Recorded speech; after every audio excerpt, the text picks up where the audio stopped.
you. I now request our director to place his opening remarks.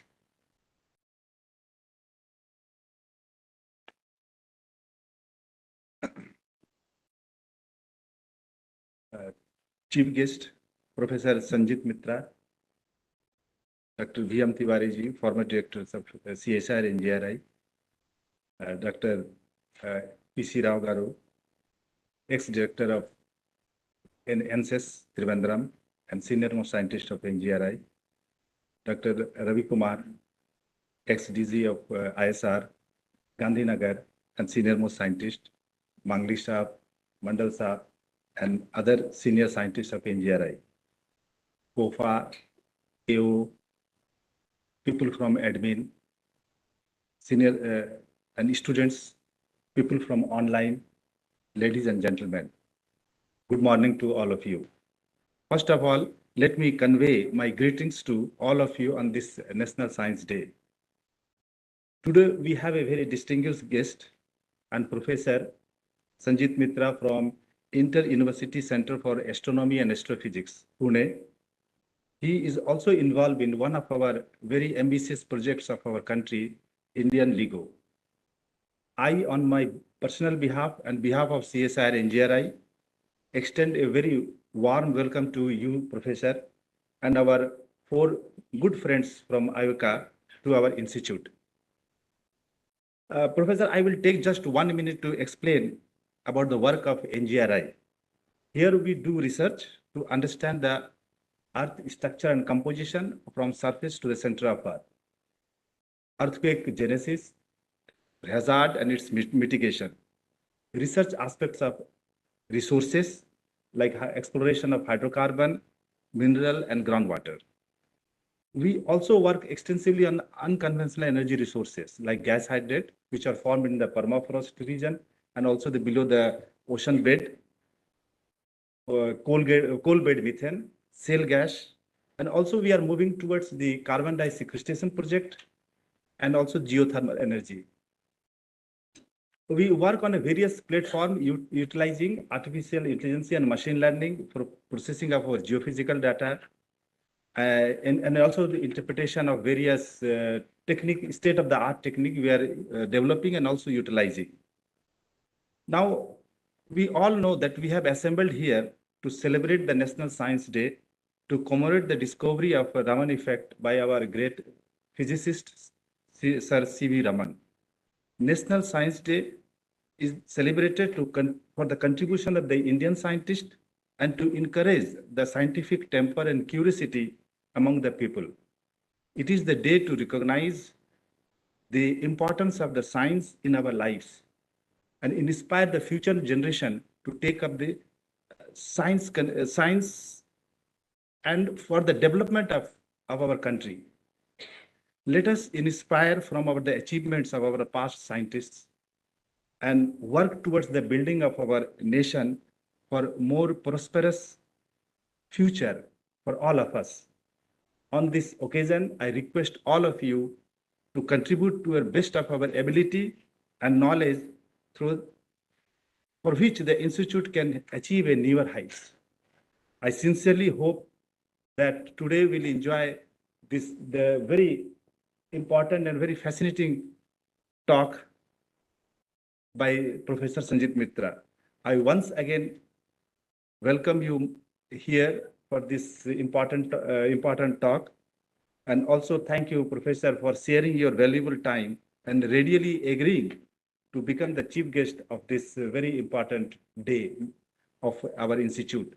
Thank you very much.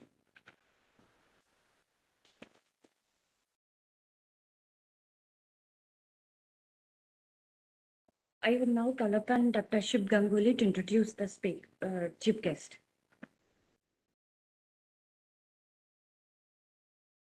Good morning, NGRI and other people joined online. So it's such a great pleasure for me to introduce our speaker, Professor Sanjit Mitra. He is at present Professor and LIGO India Project Coordinator at IUCAA Pune.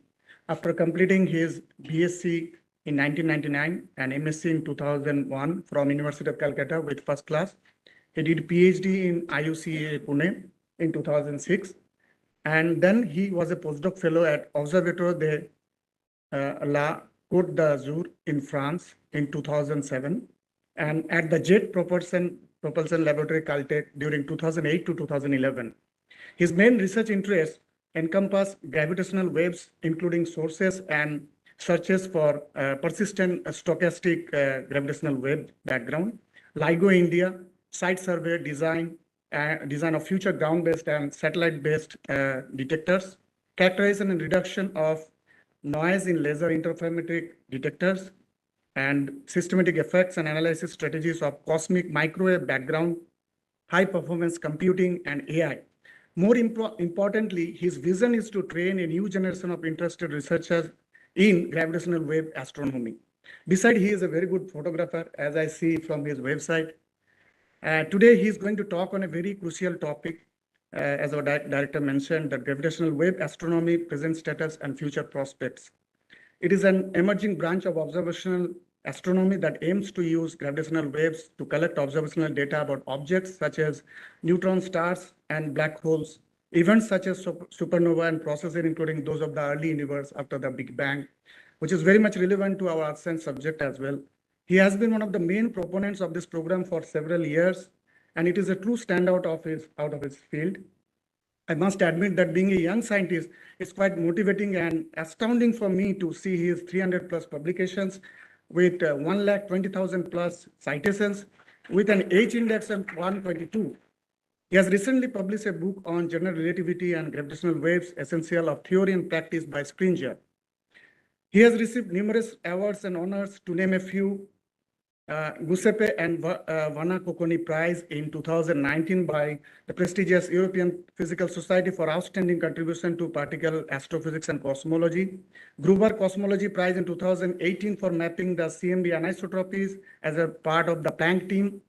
A special breakthrough prize in fundamental physics in 2016 as a part of LIGO scientific collaboration, DST Swarnajanti Fellowship in 2016, JPL NASA Team Star, and 3 NASA Group Achievement Awards in 2011 for contribution to Planck. Besides, he took on many administrative responsibilities like LIGO India Project Coordinator, Head Computing Facility at IUCAA Pune, in charge of Gravitational Wave Data Center at IUCAA Pune, and the list goes on. So without further ado, please join me in welcoming Professor Sanjit Mitra. So the stage is yours, sir. Thank you.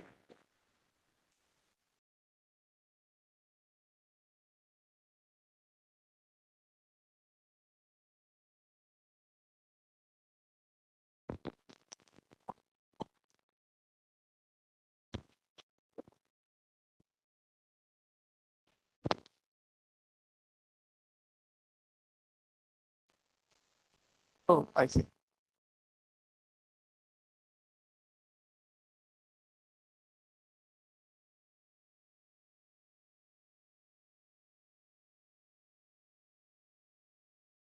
I think, yeah, you can hear me, right?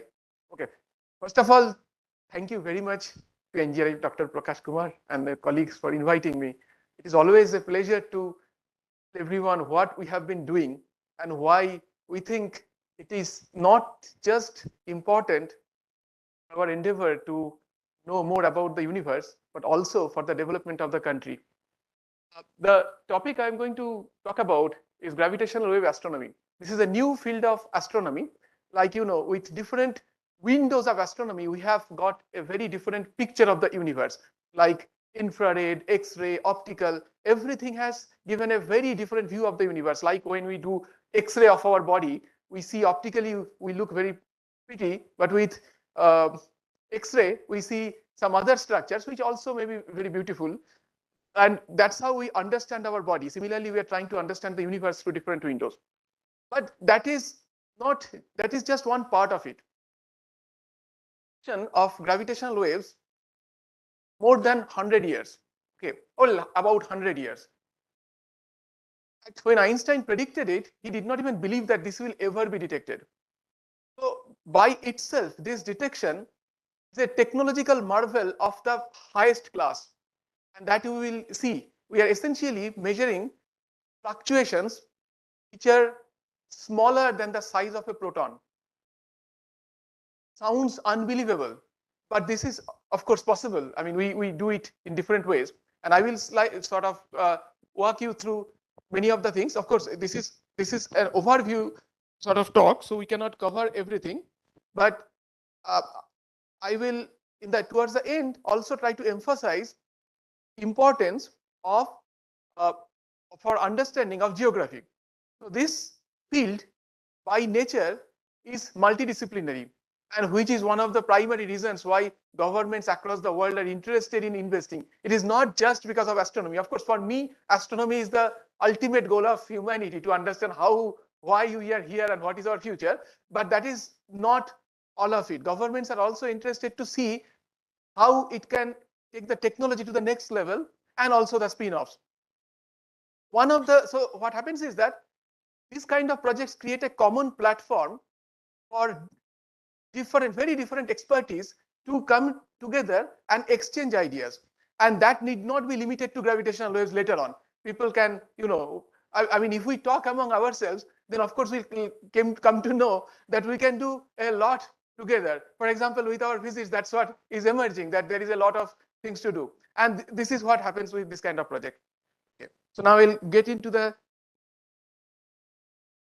please feel free to interrupt if something crucial you would like to ask right away, because otherwise you may get disconnected from the talk. So just a very brief idea about general theory of relativity. This is not necessary to follow the whole talk, but this will give you some idea of what we are talking about. I mean, probably connect you a little further. So what we had a mature set of physics theory and laws which could explain the universe in early 1900. Then there were certain conceptual problems which Einstein saw, that he could not see how to connect certain experiments in the same framework, how to unify things like electricity, magnetism, and so on. And he proposed the theory of special relativity, which imposes the limit that no information can propagate at a speed greater than the speed of light. That did not apply to gravitation, the law of gravitation. So if you see Newton's law of gravitation, we all know what it is. It tells you that the force between two objects is g m1 m2 by r square. What is the problem there? Problem is that even if this r is very large, like infinitely separated, and something happens to one of the objects, the other object immediately feels that response. Suppose you increase the distance, let's say by some small amount, the other object will immediately feel that effect. Is not allowed by special relativity, because you know that the information should have taken some time to propagate. This is one of the motivations, and there are, of course, Einstein wanted to build a theory which can incorporate many other things. I mean, there are many thought experiments he came up with. Special relativity posed some of the problems, like how you explain whether light is going to bend in an accelerated lift or it is going to travel straight. Because if you are seeing from outside, neither of the frame it has to bend. Then how do you explain bending? Because light has no mass. So there are different kinds of these aspects which led Einstein to formulate this theory. Basically, what it does is that instead of treating gravitation as a usual force, like what we do with Coulomb's law, that two charges are attracting each other, he proposed that gravity essentially bends the space-time geometry, and that geometry creates the effect which we feel as force. And that led to general theory of relativity. In one line, Wheeler, who was Feynman's advisor, says space-time tells matter how to move. If the geometry of space-time will tell particles that how to move around, then matter tells space-time how to curve, because it is matter itself which is creating this geometry, which makes this theory inherently nonlinear and becomes very difficult to solve problems. Because the geometry and matter all influencing each other, then how do you solve the problems? And that is why only in very specific cases we could get analytical solutions. And till now, even numerically, we are able to solve only some specific problems. The ones which I'm going to talk about is one of them. Relativity predicts some of those exotic things which we could not encounter before, which is one of them is black holes. The black holes which we can kind of, come up with Newtonian theory that, the escape velocity is greater than the velocity of light is not exactly what Einstein's theory predict. So the problem with that kind of theory that, if you calculate escape velocity sort of thing is that if you put a mirror on a very heavy object and shine light from a very large distance, then light will get reflected back because it will gain enough energy. So it is not just the escape velocity can explain it. But here the problem is that nothing can escape a black hole. No information can come out of it. The other part is gravitational waves. Like electromagnetic waves, like Maxwell's equation in electrodynamics predicts electromagnetic waves in a same way and almost in the same kind of mathematical structure, Einstein's equation also predict gravitational waves. This is all I'm going to say about general theory of relativity because it requires a pretty like whole semester course to get into that. But these are some of the properties I will mention about gravitational waves, which will, because many of you may not be familiar with what exactly this object is. So these are transverse waves like electromagnetic waves, that is all the motions will be perpendicular to the propagation direction. They also travel at the speed of light. They have two polarization states, but the polarizations are different. In light, the polarizations are at 90 degrees, but for gravitational waves, they are at 45 degrees. These are like spin to fields. They interact very weakly with matter. And this is one of the most important things. Because they interact weakly with matter, it becomes very difficult to detect them. Like I can see you is because light interacts very strongly with my eyes, which is why I can get this signal. But for gravitational waves, it is very difficult. When I talk, I move my hands quite a bit and it is obviously creating gravitational waves, but you cannot feel it because it is extremely weak. Okay. Even when two black holes go around and merge, it is highly energetic events. Like black holes are have masses like few sun compact into few tens of kilometers, and they go around at nearly the velocity of light, like say c/2 and so on. They're extremely energetic events, and still the gravitational waves that come out of it is very, very weak. Now, that is a blessing for us, because we could marvel the technology to detect such small fluctuations. But what is the advantage? The advantage is that these waves could travel far away across the universe without getting distorted. So the information they carry can travel a long distance, which can tell us things which normal electromagnetic astronomy cannot tell us. For example, consider the center of the galaxy, okay, which is extremely dense, full of dust, let's say, and assume that nothing else could come out of it, let's say electromagnetic waves, because they are getting obstructed by this dust, etc. Gravitational waves, since it interacts very weakly, they can pass through with all of this information intact. We are talking about black holes, and you have recently seen an image of black holes produced by the Event Horizon Telescope. Obviously, you don't see the black hole, but you see at the distortions created by the black hole in an electromagnetic medium. Like there is a black hole, there is this accretion disk which is very bright, and then some distortions are created there. But now suppose there are lonely black holes in the universe, and two black holes are going around. There is absolutely no way to see them. With gravitational waves, we would be able to get those signals. And why do we want to detect those things? It is because each of this information, when you put together, gives us a bigger understanding of how the universe was created and how it is evolving. And these things are crucially enriching our understanding, because we still don't know exactly how the universe is expanding, what are the contents of the universe. I'll come to that maybe briefly later on. Let me tell you right away, because we will not have time later. See, we think that our understanding of the universe is pretty good at this stage because we have so much technology, etc. But right now, 95% of the content of the universe is unknown. We impose something called dark energy, which contains about 70% of the universe. We have absolutely no idea about it. We also put something called dark matter. We have very little idea about dark matter, which is about nearly 30% of the universe. Okay, but then how do you know that they exist?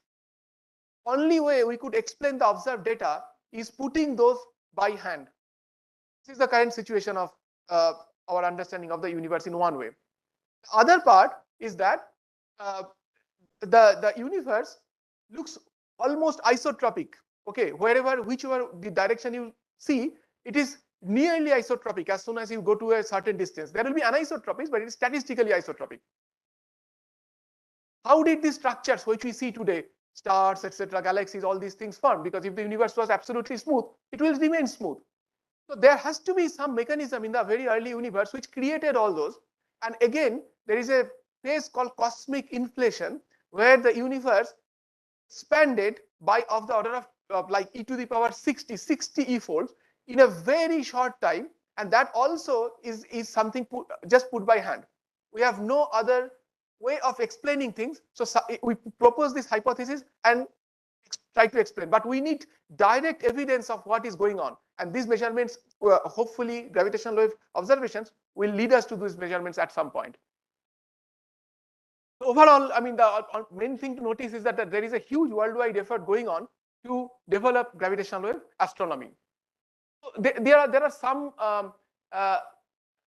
more comparisons between electromagnetic wave and gravitational waves. But one thing I think instead of reading this, I'll just tell you the primary difference. That when we talk about electromagnetic waves, we are talking about very small wavelengths. Okay, that wavelengths we see like few thousands of angstrom, etc. It can go to, let's say, radio, which is maybe meter waves and things like that. But when we are talking about gravitational waves, the wavelengths are of the order of 1,000 kilometers or so. Okay, not necessarily they have to be in that limit. Gravitational waves, like electromagnetic waves, can take any frequency from 0 to infinity. But typically, when colloquially we talk about it, these are the numbers. So how does it matter? So typically, you want to make antennas or detectors which are of the order of the wavelength of the what you're trying to measure. Meaning the resolution, not necessarily that, of course, optical telescopes are much bigger. They don't have to be very small, but let's say radio antennas and so on. For gravitational waves, the detectors have to be very large because we are talking about very large wavelength. Meaning we cannot go too large, of course, and I will see how these things are tackled.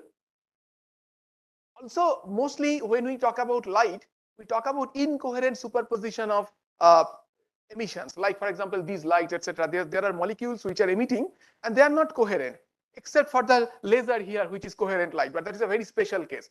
But for astronomical gravitational waves, which we are seeing right now, most of the signals are coherent signals. That is, when two objects go around, we can trace the exact phase, which is generally rare for electromagnetic observations in astronomy. I will skip all the animations, unfortunately, because there was this technical glitch. But only thing I want to say here is that the typical nature, what happens when, so this is one of the primary sources of gravitational waves. So I can do the whole animation with my hands, and that will be enough. So what happens is that when you have two objects, let's say that in the universe there are only two objects, okay, and they're interacting gravitationally. They have to interact, of course, and they will try to come close.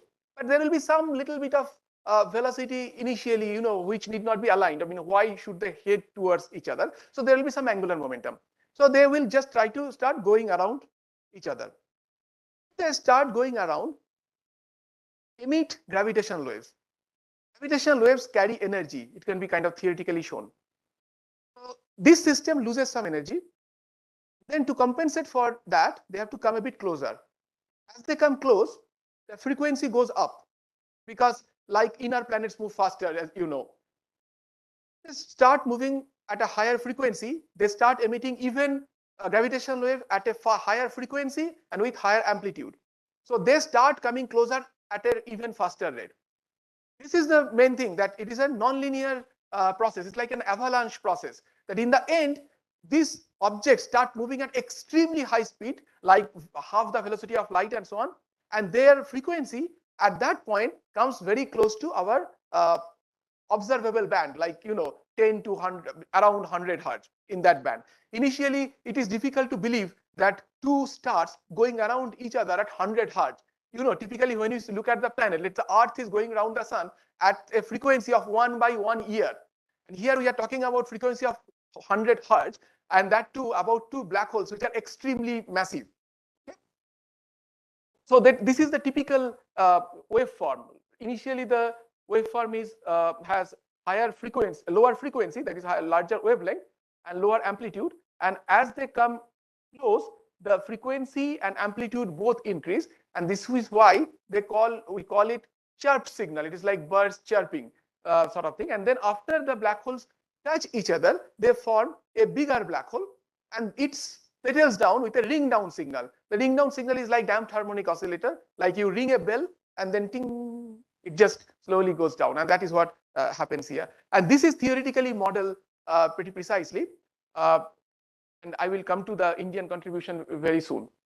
So there are different sources of gravitational waves. Essentially, for technical audience, whenever the mass quadrupole moment varies with time, gravitational waves are emitted. Okay, that's the like in electromagnetic case, the dipole is the leading order. Here, quadrupole is the leading order. The question is that what is the effect of gravitational waves on matter? Because that is crucial to understand so that we can detect them. Suppose a gravitational wave, so okay, first these are the two polarizations of gravitational waves. I told you that they are at 45 degrees. If gravitational waves are falling on this screen,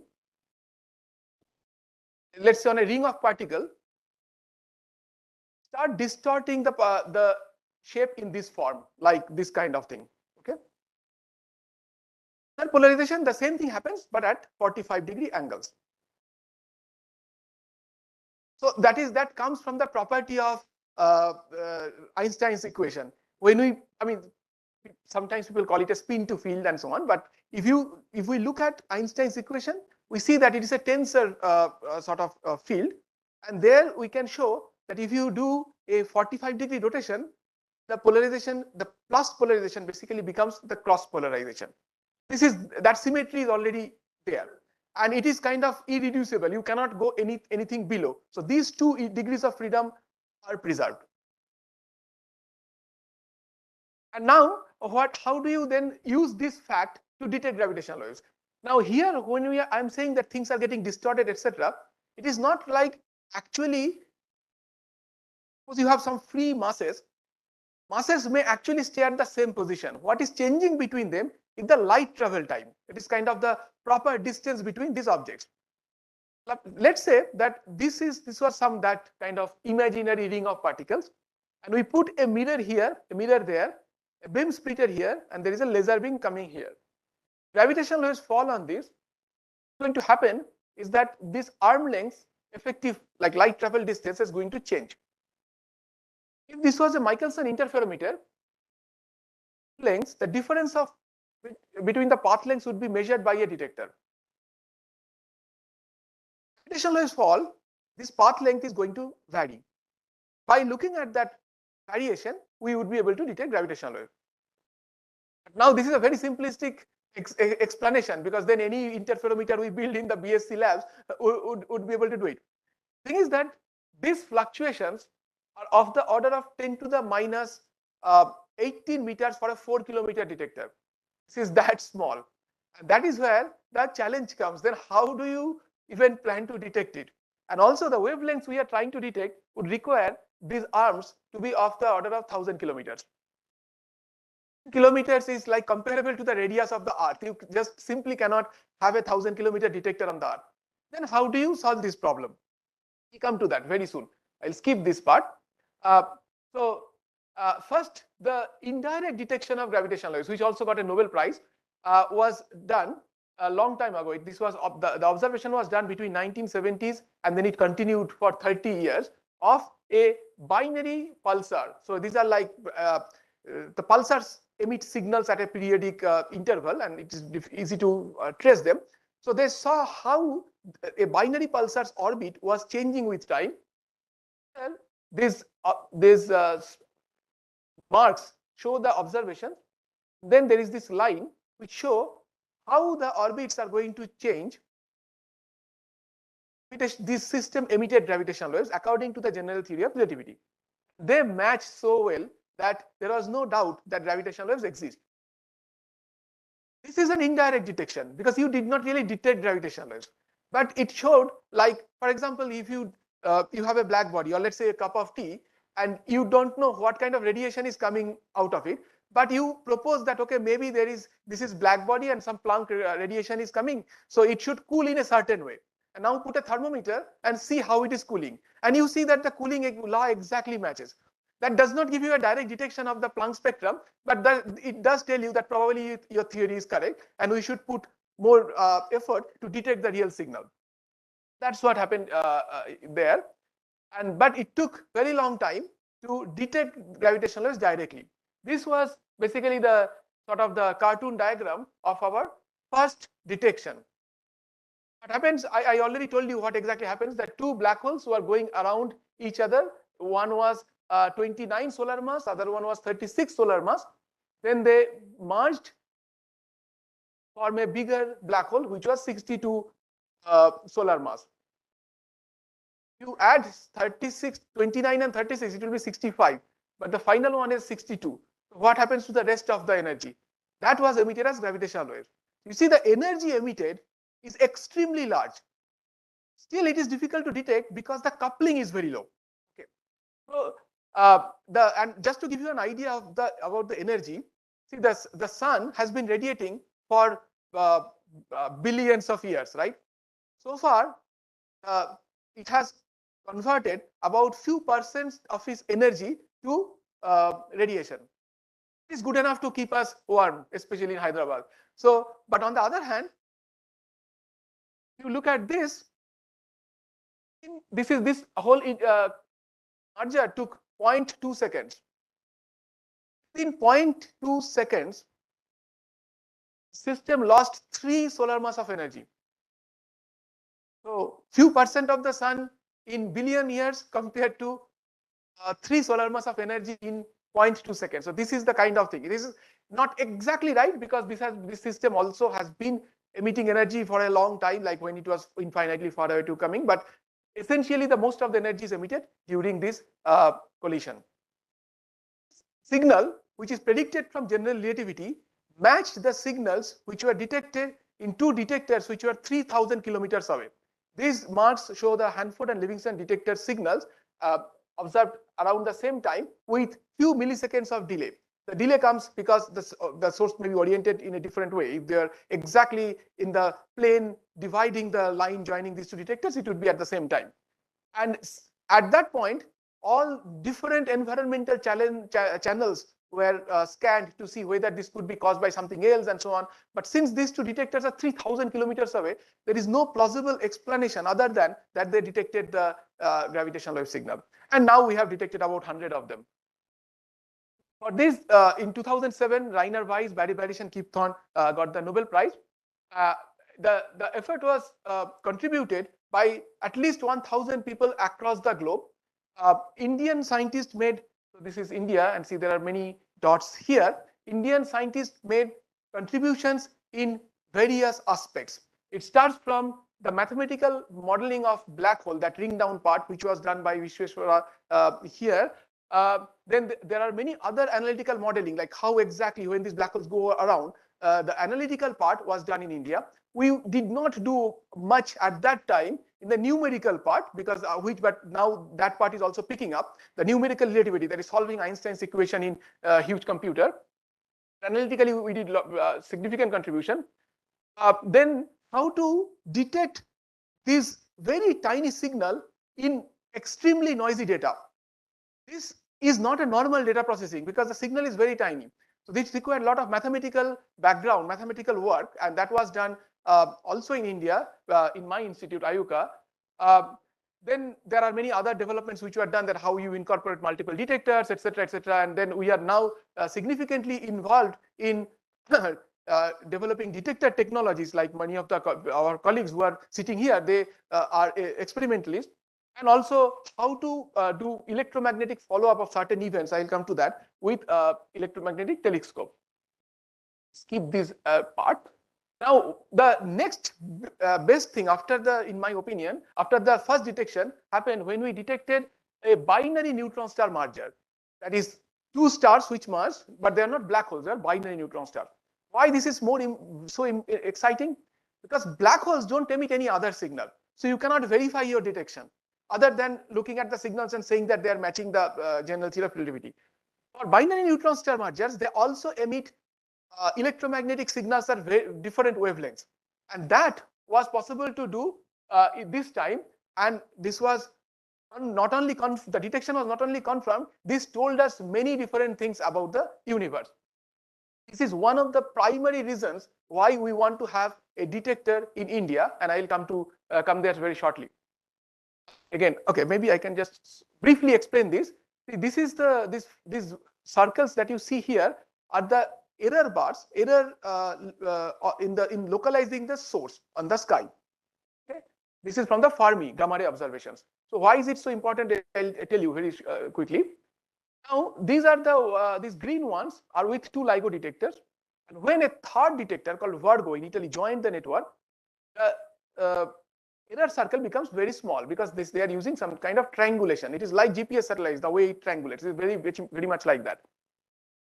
If you triangulate a location very precisely, what can happen is that all the electromagnetic telescopes can point in that direction and scan that region. Electromagnetic telescopes, which are very powerful, have very small field of view. So if you say scan the whole sky, it will be almost impossible. Okay, even if you say scan a large area, they cannot do it. If it is ideally of the order of 10 square degrees, then probably in few hours they can scan that region. If it is too late, then the source might have fainted. So there is no point in scanning after that. So this localization has to be done very, very quickly, and that is one of the crucial things. And all these Indian telescopes actually took part in this observation. The Himalayan Chandra telescope, GMRT, this is AstroSat, which observes in the X-rays, UV, and so on. And because when you are doing electromagnetic observations other than radio, you have to do it in the night. The whole globe has to participate, because as the Earth turns, at some point it becomes day. So basically, it has to be a global effort. This is one of the, see how exciting things get. So these are the detections which are marked by this Fermi and integral. These are at high energy detectors. This one, this green line, is showing the detection, LIGO's detection. Okay, it happened 2 seconds before the gamma ray detection. What does it tell us? These sources are, the signal was traveling about 3 into 10 to the power 5 light seconds. If the electromagnetic wave and the gravitational waves observed within 2 seconds, it means that velocity of gravitational waves is to velocity of light to 1 part or few parts in 10 to the 16, up to 15 decimal place, they agree. That means that the general theory of relativity is the right theory of gravitation, at least up to this point. Now, why do we want to know this fundamental physics? You see that when Einstein's special theory of relativity came, you could say that why Einstein was trying to understand all those things. I mean, we could be very happy without that also. But the thing is that the spin-offs of those major discoveries, that we have nuclear power because of that quest, and we don't know how general theory of relativity actually general theory of relativity is inherent part of the GPS systems that we use. Otherwise, things will be far off. But then we don't know how future technologies are also going to be influenced by all these discoveries. One of the primary motivation for doing this kind of follow-up of electromagnetic events comes because we don't yet know exactly how the universe is expanding, which obviously we should know. We have very precise measurements. This green one shows band shows one measurement from cosmic microwave background data. I mean, I'll not get into that. And this orange one or this saffron one, it shows from more closer observation of supernova, etc. These are very precise measurement, but you see that they don't match. There is no overlap between those. That means at least one of them is wrong. So you need independent measurements. And with gravitational waves, we get an independent measurement. The error bar is too large right now. Once many of the sources are observed, then we will be able to shrink the error bar and say that which one is wrong, or maybe both of them are wrong. Also, something very exciting. See that with our at time understanding of how the astrophysics and so on, it was not possible to explain how the heavy elements that we see today form, that is beyond iron, all these elements that we see like gold, how do they form in the universe, where there must be a place where extremely high energy interactions are going on. So one of the proposals was that maybe during these binary neutron star mergers, which are basically two soups of neutrons at very high energy, they're merging, this kind of heavy elements are produced, and this was confirmed with from that source with electromagnetic observations in what is called these kilonova events. So these are the fundamental discoveries that happen, even though we don't see that how exactly an astrophysical discovery can lead to this kind of deeper understanding. These are kind of the present status of gravitational wave astronomy after it started 5 years back. Here also I want to mention one thing, that when gravitational wave detectors were being built, and the advanced LIGO detectors, we actually make the detection, which is the next level. The first government gave money for the first level, which was essentially a technology demonstration. We needed 1 order of magnitude more sensitivity to actually detect it. And that when this was done in 2015, many of us who were involved, we are continuously thinking that what happens if advanced LIGO does not detect anything. And this was, people are very, very speculative. And today, after 5 years, we have 100 sources. And now the question is that, oh, how many are we going to detect? So this is how things change. Okay, that skepticism to now, okay, we want more. There are, of course, this is just the beginning of the astronomy, and there is a very long way to go in this path. We have just detected 100 mergers of these compact objects in a given frequency band. We have no idea how they form, how they evolve, and so on. I mean, not no idea. Rather, I would say we have hundreds of ideas how they can form, which means that we are almost like no idea. So these things have to become much more concrete, and it will take decades to come to a point when we can confidently say, I know how black holes form in the universe, how they evolve, how they come close, they form binaries, etc. Are they distributed uniformly in the universe? Are there black hole binary mergers happening at high redshift? That is, how old are these? That is, there are these certain theories that how stars form, how they evolved, and then when we could get this earliest binary mergers. If we see a very early one, then we would know that this theory is probably wrong, because how could we would see a binary when there was not even black holes? All those things will come slowly. So I will not get into that. I will get into more of the, so what should be the next steps? So the detection is done. So in principle that is done, but again I said that it is only in one band. So we have to first build a network of detectors so that we could get many of these binary neutron star mergers. So far, unfortunately, you have got only one, which could be followed up electromagnetically, and that also happens in 2017. The next 5 years of operation, we did not see anything, and that is because they depend on the orientation of the source, etc. So we have been, I should say, statistically favored, or in other words, lucky, that we could detect one of those sources very early. Then the idea is not to trust on those, and in fact, those statistical favor, we have to build many sensitive detectors so that we know that on the average how many such objects, so events are happening in the universe, which will tell us their population, etc. That's the idea, and of course that will lead to a better understanding of how elements form, all those things. So that's the plan. So there India is going to play a big role. I'll come there very shortly. And then we have to also build space-based detector. The ground, now here I don't have to tell you all this, but the problem here on the Earth is that below 1 Hertz, it is almost impossible to create a seismic isolation system which will prevent our test masses to get vibrated by the ground movement. I'll come to the actual design later on. It is almost practically impossible to go below 1 Hertz. Our target is probably few Hertz. Then how do you detect those low frequency sources? The thing is that if the black hole is bigger, then they start touching each other much earlier. So the frequency at which they emit the signal is in millihertz. Let's say supermassive black holes, which rest in the center of the galaxies and so on. So we need low frequency detectors for which we have to go to space. Now I'm trying to slightly speed up so that we finish on time. So this is the present network of detector. The LIGO, Hanford, Livingston, and Virgo, these three detectors, these are 4-kilometer class, and this is 3 kilometers. Though they operate at a pretty good sensitivity at this point. There is a detector in Japan, Kagra, which is a underground detector, which is also 3 kilometer, is operating but has not yet reached the full sensitivity. A detector called Geo 600, which has very little sensitivity, but it's one of the most important detectors because most of the technology development which is used in the other two detectors actually happens there. It's not that sensitive, but then it's important for these reasons. And then, of course, LIGO India will become a very important detector for these reasons. So I already told you that triangulation, that how you detect a source on the sky, is like how GPS satellites work. That if you have 3, then you can get a very good resolution. Okay.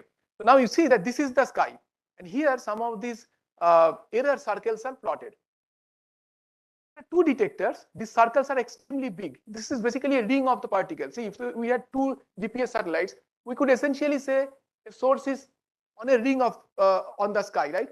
So these are essentially those rings, but they are cut because our antennas are not sensitive to all directions. So you know that if something has happened, probably it was not in a place which is the blind spot of the detector. That's how you use that disadvantage to our advantage to reduce the error bar. As soon as you add more detectors, that is 3 detectors, see the error bar reduces significantly.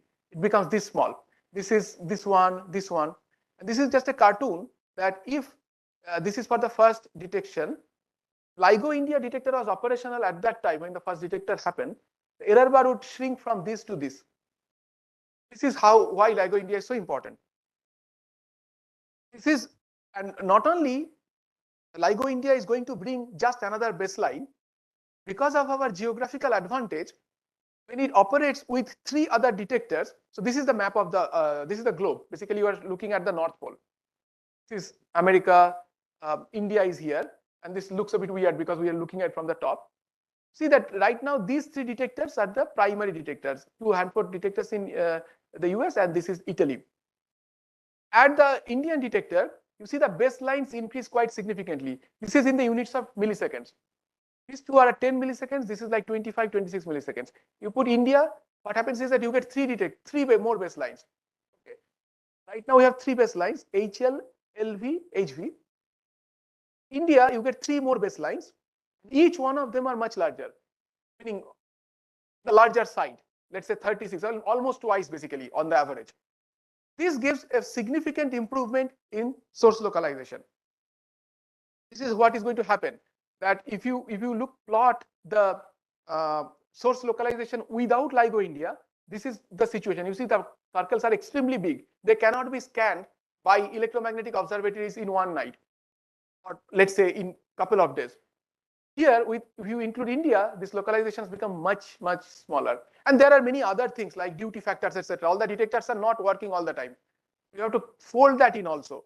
And all those things together, there are many scientific motivations for LIGO India. What was done to find where the detector should be? So there are 40 sites which were surveyed for the detector. And typically, even though earthquakes are not exactly which is the limiting factor for our detector, it is the constant seismic activity which limits the sensitivity. But still, we chose regions which are sort of seismically quiet. And after several surveys, seismic surveys, etc., we found this place called Hingoli in Maharashtra to be the primary site. There are other sites also which may be, where we did better surveys and so on. So that is also possible. But this is the most important one. And this involves several considerations. Thing is that the site has to be seismically quite like as much as possible. There should not be too much anthropogenic activities around. It should be quite far away from an airport. Then if it is too far away, then scientists would not be able to reach there. So there has to be some optimization there. So this place certainly satisfies those criteria. The wind gust should not be too much. Okay, if it is like gusty all the time, then it would be a problem. Rainfall should be limited, not too high. So there are many criteria which were put on the table, and finally this site passed all the criteria. Of course, nothing is going to be perfect, but this is very good. I mean, you would ideally like to have a site which is like absolutely flat, but that does not happen. This site had a little bit was bumpy, but then these are something which we can take care of. But there are other things which we cannot take care of. If there is, for example, there is a city next to it, then it will be very difficult to move all the people. But if it is sort of bumpy, we can make our ways, we can make platforms, etc. This is sort of the design for the site and so on, and I'm not getting to these things. Now I'll come to the technical part, that how exactly this detector works. I told you that it requires 1,000 kilometers to detect the waves we are trying to detect. But I have been telling that all the 4-kilometer detectors are good enough to detect. Then how do we do that? First thing is that, so this is a schematic diagram of the detector. It is of course far more complicated than a normal Michelson interferometer. So this is the beam splitter. These are two arms, like you see in Michelson interferometer. What we do is to put another mirror here near the beam splitter and another one here. They create Fabry-Perot cavities within each arm. If you know what Fabry-Perot cavities does, is it sort of like traps the light. You put two mirrors opposite to each other, you shine a laser light, and then if you choose the reflectivity properly, they will spend, let's say, 100 bounces before they come out. Okay, so here let's say you can say 300 bounces before they come out. So that effectively increases the arm length by that kind of factor. So even though you have a 4-kilometer detector, you can multiply by 300 and make like a 1,200-kilometer detector. That's not enough, because even with this you would not get enough sensitivity, because you also have to enhance the laser power in certain ways. So what we do is to put the mirror. You can think of this thing as another mirror, which creates another sort of resonant cavity with the rest of the system. It's called a power recycling mirror. There are different details here involved. We don't have to get into it, but the point is that all these technological advances, we could enhance the sensitivity of the detector to what was necessary to detect. And what are some of the key challenges? Is the primary challenge is at the low frequencies, we have seismic vibrations. So they have to be isolated. So how do you do that? You first put some kind of passive isolator. Okay. Also, it could be even the initial stage could also have active vibration control. So then you make some stacks and put a platform. On the platform, you hang these kind of threads. Okay. These threads are also made of glass. Then is that they have to match the material that is used for our test masses. Okay, what are these test masses? So basically, you want test masses to move freely when gravitational waves come. If they are rigidly held, then of course they would not move. So they have to be as free as possible, at least in the horizontal direction. The horizontal direction, if you want to keep them free, then you have to hang them by something. If you hang with a different material, they may create all kinds of other damping problems, because you want to also have the system very high quality. All those things into account, we made a system which works. We can have more discussions on this. Can I take a? Yeah.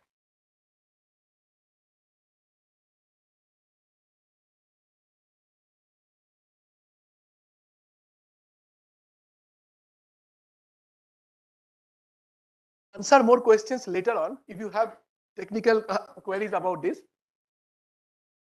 This is the other important part which I briefly mentioned, that governments put money for such a big project, or at least plan to put money.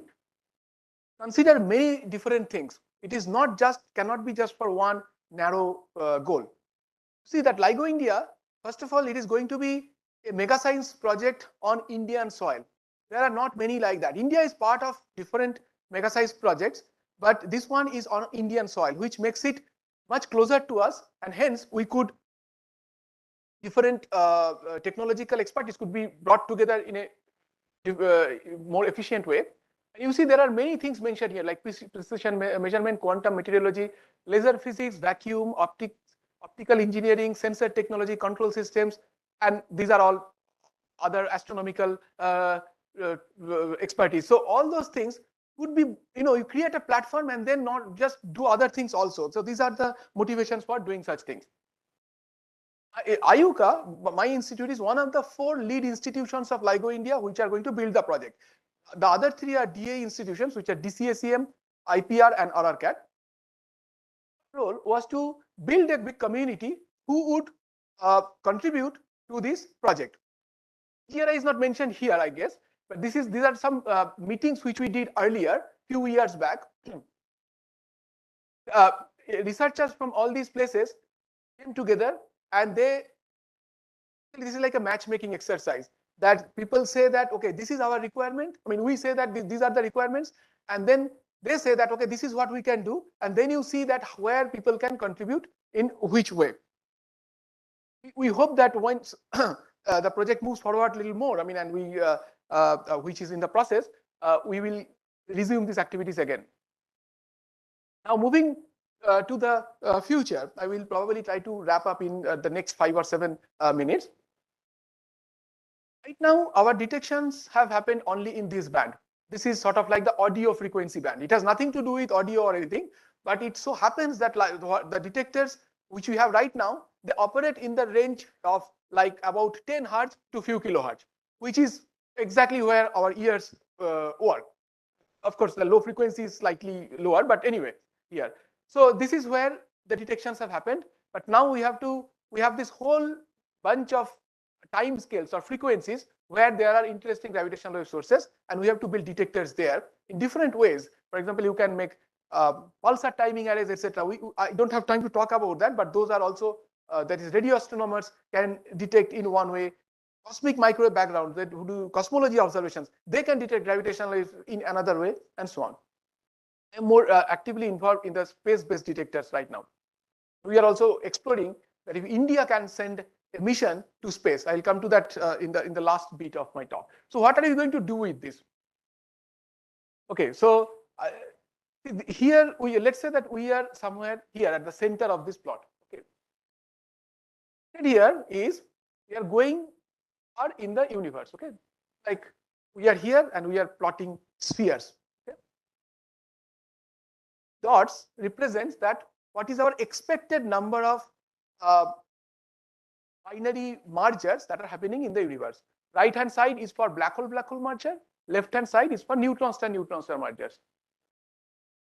As you can imagine that if we can reach this level, this dense part, meaning the more eventful regions, then we'll get much better idea about what is going on. Right now, our sensitivity is here, limited, here, this, and here up to this. You can see that we are in a place which is in the almost like nothing is happening there. We need to go reach a little further so that we can get to the most happening places. These are, of course, our imagination, because we don't know exactly what are the rates here, but this is sort of expectation that if we can increase our reach. This is what is going to happen when LIGO India comes online. This blue one is going to operate at the same sensitivity as the 2 other LIGO detectors, and there which is called A+, there we would reach in the in this dense region for the black hole ones, but even for neutron star ones, which could be followed up, we would be still lacking, and we have to go to the next generation. Now, why I'm talking about next generation is because the LIGO detectors took 30 years to build. Okay, so it took 100 years after Einstein's prediction we detected it, but it took 30 years to build this detector. So if we want to go to the next generation, we cannot just wait for this generation to finish and then start the next one. Then we will badly miss the bus. We have to start right now. These are the goals. So this is the noise plot. This is the sensitivity. This is frequency. I should mention that this lower frequency is dominated by seismic activities, and this is called the seismic wall.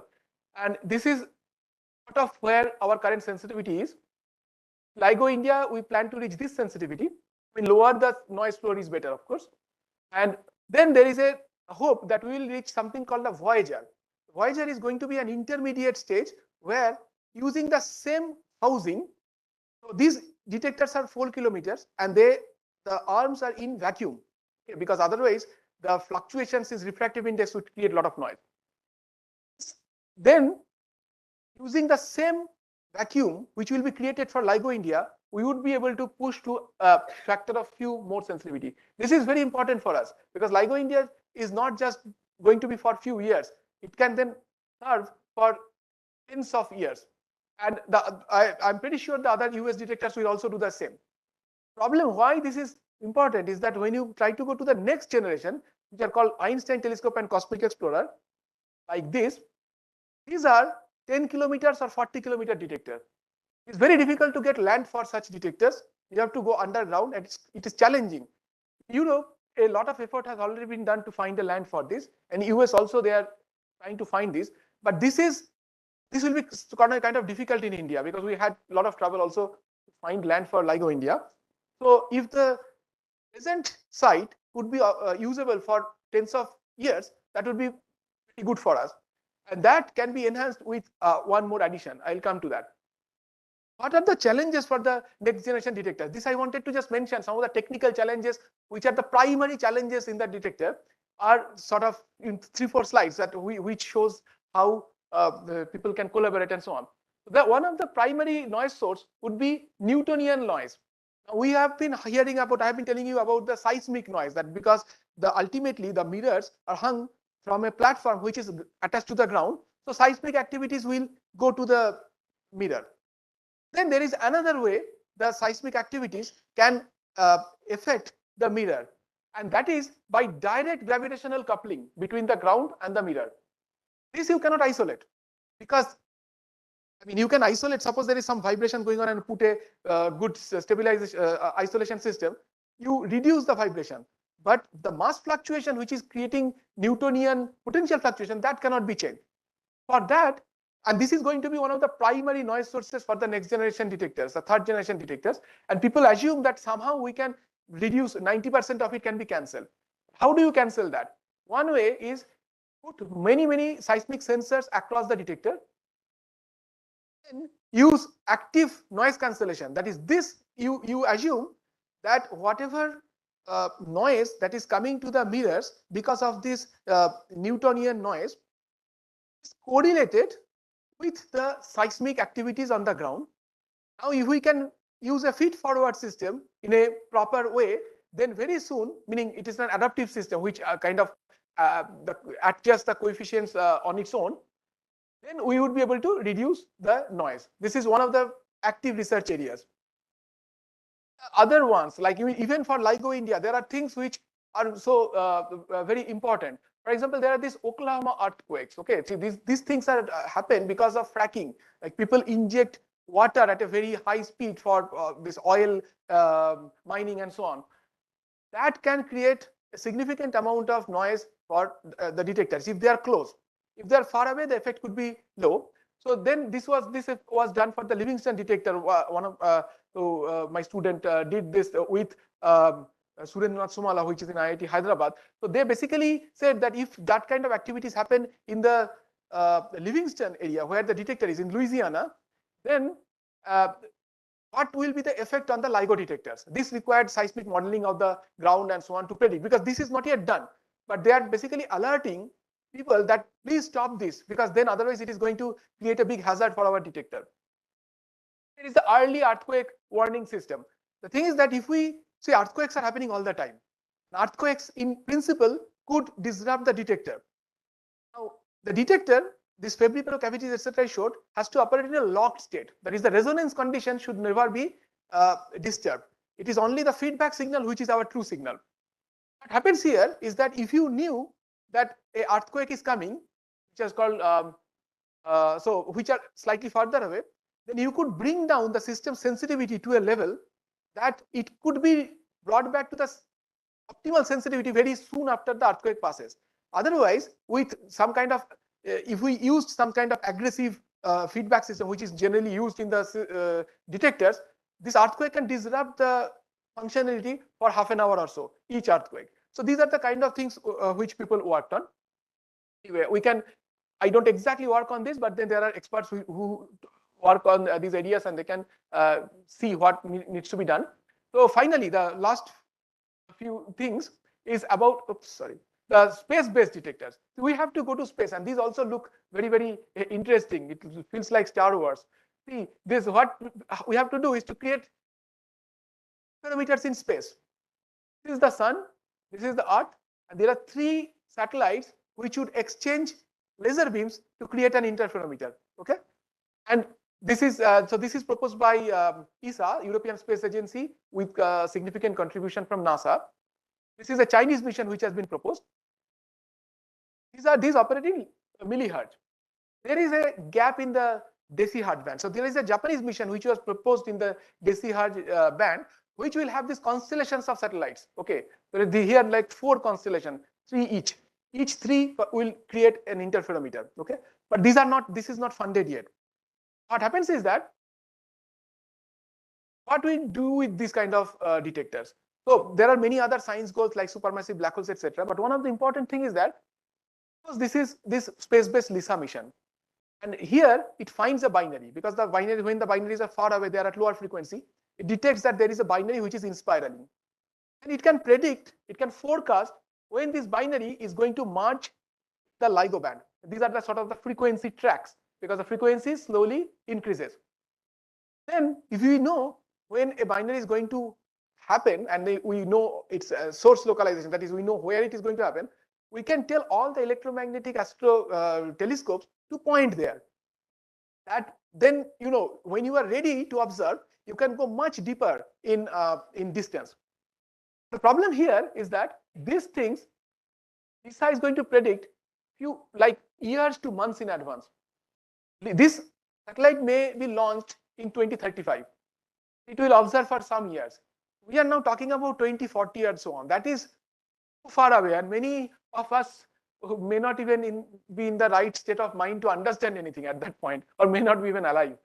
So the idea is that if we can put another detector here, and of course, most importantly, science will require, like we have to wait 20 years for all these science. If we have a detector here, this band, this is the decihertz band, then the prediction could be in hours to minutes. Then immediately, with the present detectors on the ground, we can say there is something is going to happen there, you point your telescope there. That would change the scenario very significantly. Also, in the decihertz band, what happens is that the decihertz has an overlap with the ground-based detectors. So for some time, they can operate in the same band simultaneously, creating a very large baseline between space and the Earth. We would be thinking that maybe these are all futuristic in the sense of science fiction, but that is not the case. There was a Pathfinder mission which was sent in 2015, which showed that, you know, this is called LISA Pathfinder, that if this noise level is achieved, we will know that the technology demonstration is fine. So what is the technology demonstration? That you send a satellite in space with a test mass. The test mass has to be free. That is, it will move only when gravitational waves come, but otherwise the satellite should not touch the test mass. So the task of the satellite is to sense the distance in a non-perturbative way and kind of adjust itself with micro thrusters so that it does not touch the test mass. Okay, so it is like kind of following the test mass. It is not test mass is kept on the satellite, but the satellite has to follow the test mass. This was the sort of the acceleration noise requirement for the Pathfinder mission. So not only achieved this, actually achieved the sensitivity requirement for the main mission. In fact, later on they showed that it can go even beyond that. So even though these kind of technologies seem absolutely challenging and maybe, as I said, like science fiction, but that is not the case. These can all be achieved, and which is why they have very good confidence that this mission can go forward and it's fully funded. I mean, it is funded. It is going ahead with 2035 launch. Then this is the gap I was talking about. This slide should have been earlier. So this is the LISA band, the millihertz band. This is the LIGO band, and there is this gap here. All these things which are proposed here, these things are not funded. We are now exploring whether India can play a leading role there, because we are doing LIGO India. So the expertise for interferometry is already created. Plus, we have a very strong space program. So if these two expertise could be brought together, maybe we can take a lead role and lead a project like that, of course, with foreign collaborations maybe. So this is where I will stop. I will not read through this. I'll just leave it there and stop here.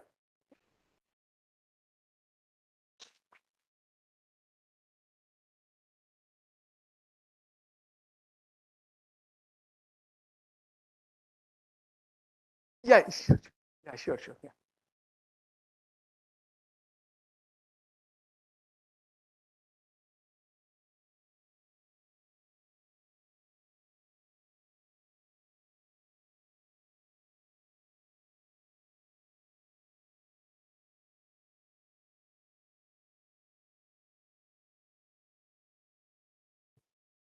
First of all, it is not necessary that interferometry is the only way to go.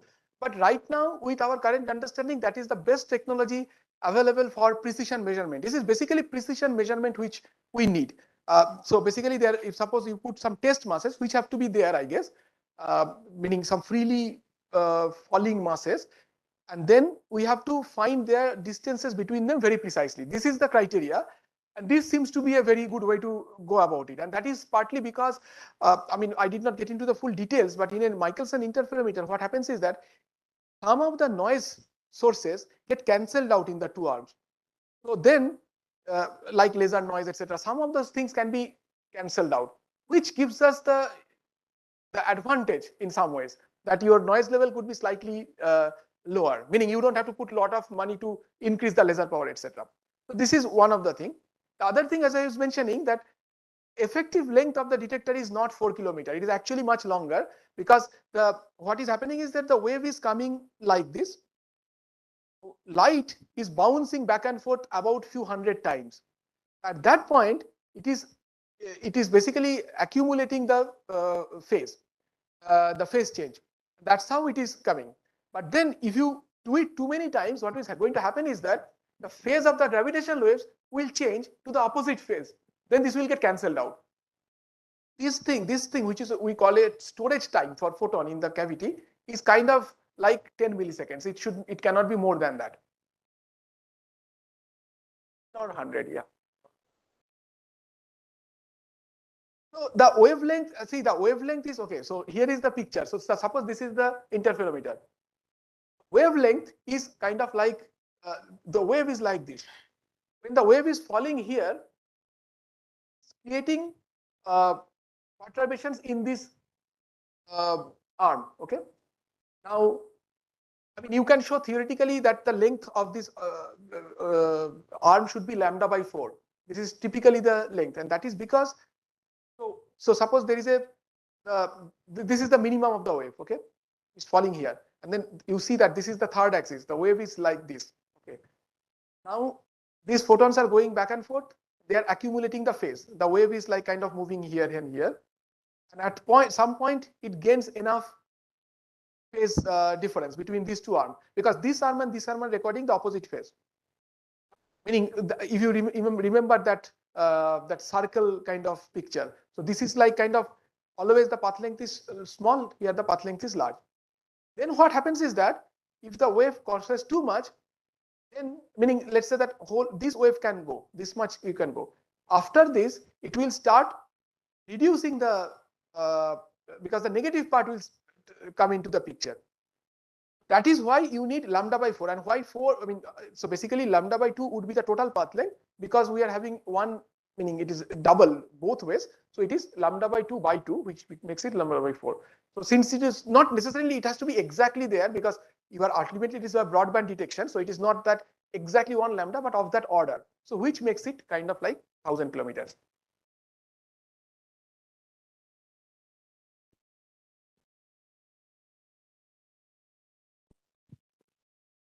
Thank you, sir, for the good presentation. First of all, I'd like to say that I was part of the LIGO India seismic survey team in 3 of the sites as a PhD student. So I have been in Chillakere and Chitradur in Karnataka and in Indore.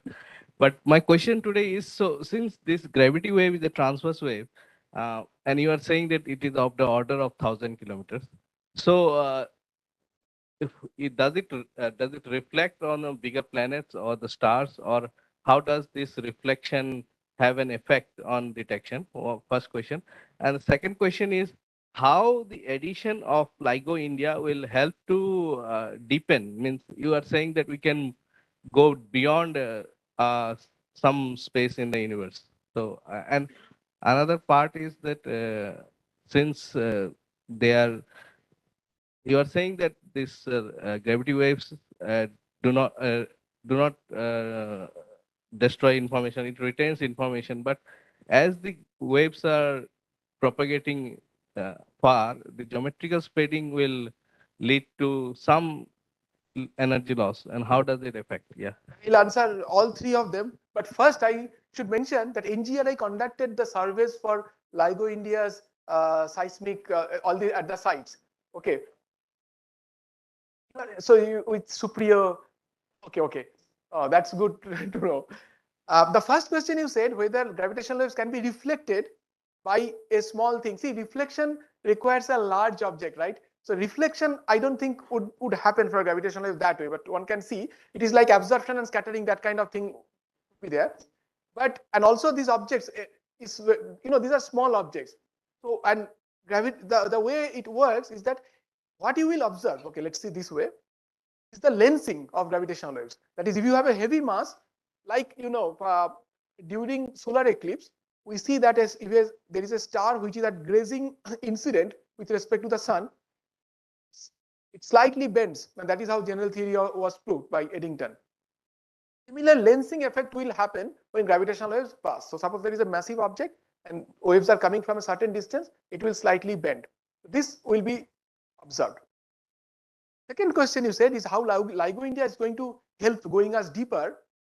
Is in this way that first of all the sensitivity will increase because you added extra detector. But that is not just the thing. With LIGO India, with these larger baselines and with enhanced duty factor, because you know all the three detectors are not operating at the same time. It is they are operating about 70% of the time. So the effectively three detectors operating at the same time has a probability of 0.7 cube, which is like half. Okay. So that is going to increase dramatically. Plus, with the larger baselines and the number of baselines doubling, when all the detectors operating together, you have a much smaller sky localization. Okay. Now, if the localization is much smaller, then the observatories which are trying to detect if something is happening in that region, they can spend much longer time because they have to scan a much smaller volume on the sky. Then they can go deeper in space, right? So let's say there is something, one of the elusive sources would be neutron star black hole merger, which we would be able to see from a larger distance. Because what happens is that this neutron star, our horizon distance up to which we can see is small. Black holes, they are being heavy, we can go much further. Neutron star black hole could be somewhere in between, but at a higher distance. But there, the emission, the electromagnetic emission could be very feeble. If we know where exactly it is happening, all these telescopes could go much deeper and probe that region to see if there is a feeble radiation coming out of that place. And, okay, I forgot the third place. Geometrical spreading, right. The geometrical spreading happens like any electromagnetic wave. That is not a problem. What does not happen is the absorption. Suppose I can see you, as I said, because photons are interacting very strongly with me and so this thing. If I go further away, the signal is going to become weaker and weaker, but the shape of the signal is going to be preserved. It will still look like the same, okay, if there is vacuum here. Now suppose I put some smoke here. What will happen is that I will not be able to see you. So for gravitational waves, the smoke part or the dust part has minimal effect because it just passes through that. So it is like all this matter in the universe, it is like almost transparent. One of the things I did not get into, see, these things I am saying is slightly still weak. What is the strongest motivation is the early universe picture of the universe. So right now, the earliest picture that we have of the universe is through the cosmic microwave background. That comes when the universe was 3.8 lakh years old. Okay. Is the earliest picture. But then we know that there are very interesting activities which are going on in the universe when it was less than a second old. The universe, why it is 3.8 years, 3.8 lakh years when we can get the first signal? Light was there all the time. But the thing is that it was so dense photons could not travel in a straight line. It is like the sun. We see only the outer part. We don't see the inner part because photons are always colliding. They are not coming in the straight line. We know that in that earliest moment of the universe, there were gravitational waves which were produced, kind of penetrate through that dense medium. So that information, that what happened in the first second of the universe, is engraved in the gravitational waves. All we have to do is to find technologies to detect it. That is possible. We cannot remove the dust in the early universe, right? But we can improve our technology so that we can detect it. So that comes like a blessing, right? Because if gravitational waves interacted very strongly with matter, it would be easier to detect them, but they would not have that information. That they don't interact strongly, at least makes us believe that maybe in tens or hundreds of years we will be able to detect that signal. That's the interesting part.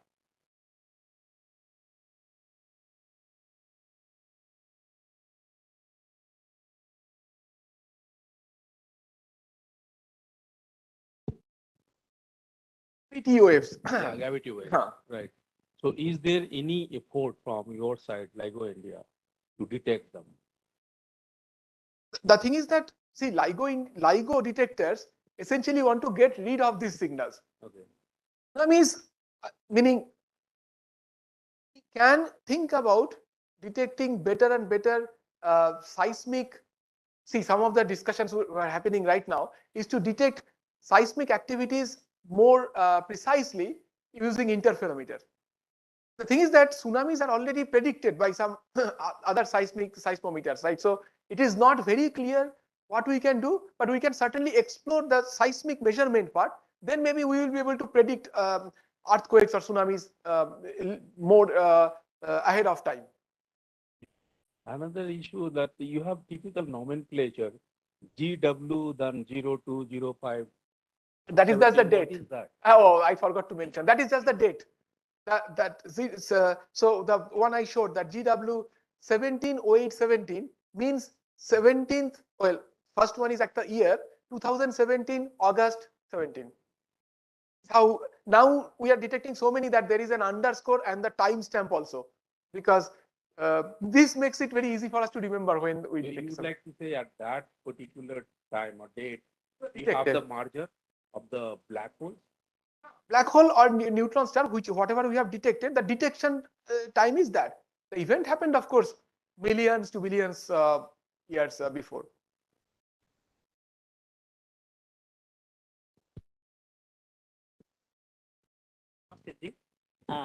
In the early part of your talk, you mentioned that we are dealing the 95% of the university. Does this all study related to the 5%? Right, that's a very nice question. I don't have the slides to show. Yes, these studies are very deeply related to this, even though we cannot say that this will be the only thing that will solve the problem. I will answer these two things.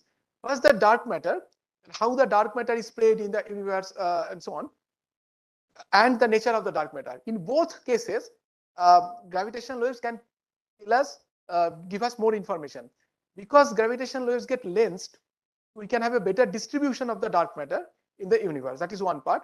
Then there are some theories which predict that if there are certain dark matter candidates, like some scalar waves, etc., which I don't actually work on, but they can create signatures of gravitational waves which we can observe.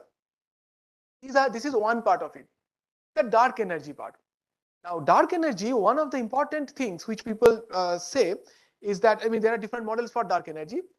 How the dark energy equation of state changes with time or redshift. The Decihertz detector and, let's say, LIGO India detectors in the Voyager mode, they can not only measure the Hubble constant, that is the rate of how the universe is expanding right now, the Hubble parameter very precisely, which can tell us how exactly the Hubble parameter, that is the rate of change of rate of expansion of the universe, is changing with time. That then will tell us about the nature of dark energy. So this information would be complementary to what we are getting, And these two then combined together can give us a better picture. But this is not probably not going to be complete, meaning we need more information from other fields. For the other thing I said about the inflation part, if we see an inflationary gravitational wave background sort of, which is called, then it will be more convincing that certainly this is there, and also by looking at observing them at different frequencies, we may be able to say which model of cosmic inflation is a correct model.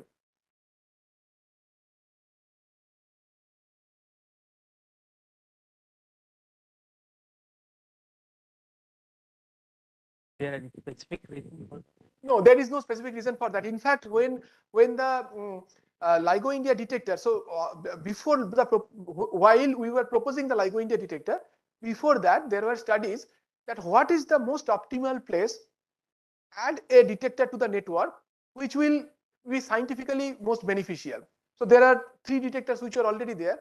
Then it was found that the best location is in the middle of the Indian Ocean. Okay. So then, but if you cannot put a detector there, so one possibility was Australia, other possibility was India. These two were kind of at a similar level. Then which country can support this kind of activity, how much manpower we can generate, and what is the how many people at the given time work on these things, all those things together. I mean, then it becomes like many in a broader question, and then India was chosen.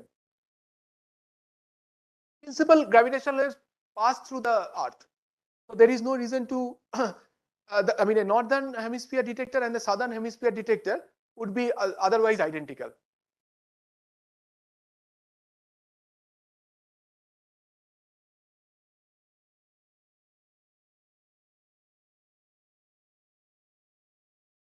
So thank you so much, and it was a very wonderful talk, and it started with the very basic Einstein theory of relativity to vast knowledge on gravitational waves.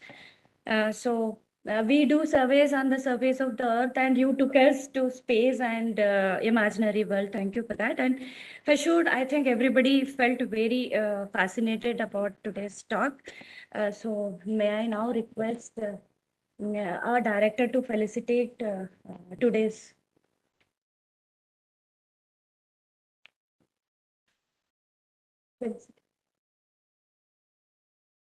Yeah, it is a talking about respect and affection.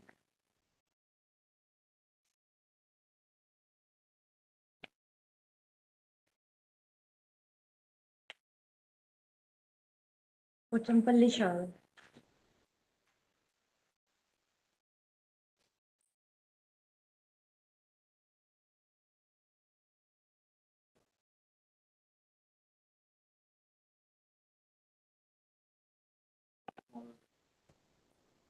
Oh, thank you very much. Yeah, yeah. It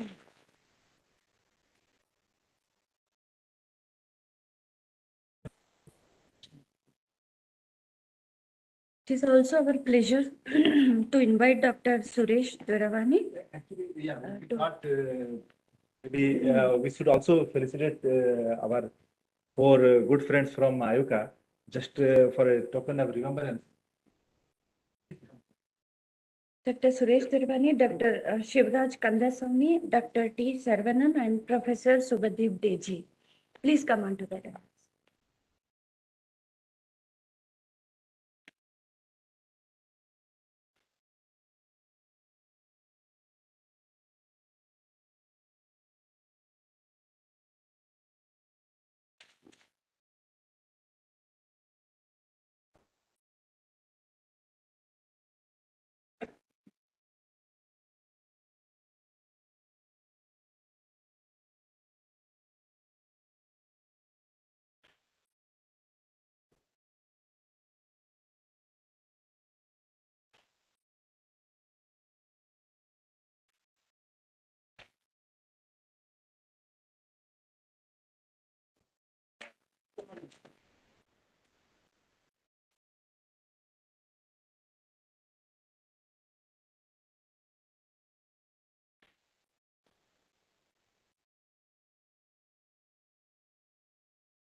Thank you very much for your presence in NGRI. Thank you, sir.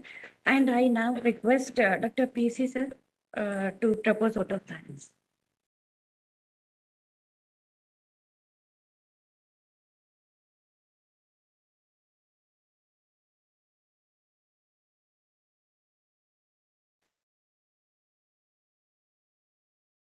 Thank you very much, Professor Sanjit Mitra, for such a scintillating talk on such an important topic like gravitational wave astronomy. In fact, I must say that you have taken us through the very basics of gravitational waves, and also shown us the state of the art in the current field of gravitational waves and gravitational wave astronomy. And I could also see the sense of an euphorism on your face, because it is very evident and justified, considering the fact that 100 years after Einstein first proposed in 1917, we are still grappling with understanding the concepts of gravity waves. So I think, your enthusiasm was very well appreciated and shared with all of us. And I feel the most important take-home points for a earth science audience here would be, at least from my perspective, that the gravitational waves, although they are very weak, they contain extremely important informations about the evolution of the universe and also the various phenomena that are taking place. I guess from conventional methods, you may not be able to detect. So I think that makes it all the more exciting. And also, as earth scientists, we are very excited to see the prospects of your very ambitious LIGO program, LIGO India. I'm glad that we have already contributed partially in the initial stages, and we also look forward in future to be able to participate in this very exciting program. I must just add a point here that radio astronomy is something we also were involved way back in the 1980s, where a program called the Very Long Baseline Interferometry was initiated here, and some of myself and some of our colleagues were involved in that. So interferometry is something we are quite familiar with. We also do a lot of seismic interferometry for the Earth's structure and things like that. So we really look forward to this, sir. And I must profusely thank you for making our day, the National Science Day, so very enlightening to all of us. Thank you for coming. Yeah, big applause is deserved. Thank you for accepting our invitation and enlightening all of us on a very important subject. I'm also very thankful to Dr. Prakash Kumar, Director CSIR-NGRI, for all the arrangements and all the, he was very open to all kinds of arrangements that were required for this program. And of course, my friends from both the information division and the farewell, the committee that has been organizing this program, they have all done a fantastic job. So thank you very much. And thanks to all of you and all our colleagues who came online to attend this wonderful lecture. We hope to see you again to take forward this very important subject. Thank you very much. I request all to raise for the national anthem.